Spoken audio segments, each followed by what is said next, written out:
নমস্কার বন্ধুরা, আমি শুভম চলে এসেছি নিউজ বাণী বাংলার দুর্দান্ত একটি এপিসোড নিয়ে আপনাদের সঙ্গে।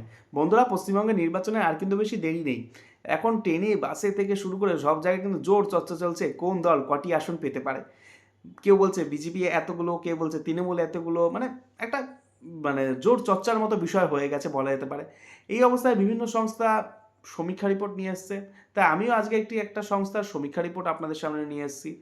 সেই সমীক্ষা সংস্থার রিপোর্টটা কিন্তু বেশ ইন্টারেস্টিং, বলা তো খুবই ইন্টারেস্টিং, কারণ এটা যখন আমি বলবো আপনারা কিন্তু বেশ চমকে যাবেন এই রিপোর্টটা শুনে।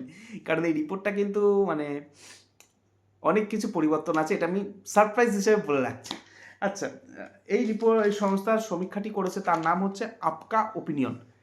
এই প্রসঙ্গে একটা কথা বলে বলে রাখা ভালো, এই আপকা ওপিনিয়ন সংস্থার সঙ্গে আমি বা নিউজ বাণী বাংলা জড়িত নই। এরাই সম্পূর্ণভাবে সমীক্ষাটা করে তাদের সামাজিক মাধ্যমে পোস্ট করেছে, সেখান থেকে আমরা তথ্য নিয়ে আপনাদের কাছে প্রকাশ করছি। তাই দেরি না করে শুরু করে যাক। আপকা ওপিনিয়নের ডেটা অনুযায়ী, অর্থাৎ তথ্য অনুযায়ী, পশ্চিমবঙ্গের আসন্ন বিধানসভা নির্বাচনে কোন দল কটি আসন পেতে পারে। এই রিপোর্ট অনুযায়ী তৃণমূল পেতে পারে 117টি আসন। হ্যাঁ, 117টি আসন পেতে পারে তৃণমূল, অর্থাৎ প্রচুর আসন হারাচ্ছে রাজ্যের বর্তমান শাসক দল তৃণমূল কংগ্রেস, আপকা ওপিনিয়নের রিপোর্ট অনুযায়ী।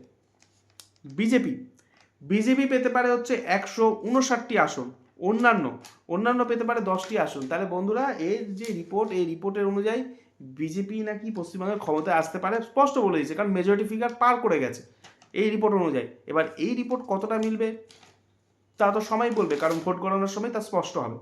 এই ভিডিও কেমন লাগলো তা আপনারা অবশ্যই কমেন্ট বক্সে জানাবেন। আমাদের এই ছোট্ট চ্যানেলটিকে সাবস্ক্রাইব করতে ভুলবেন না। ধন্যবাদ, সকলে ভালো থাকুন, নমস্কার।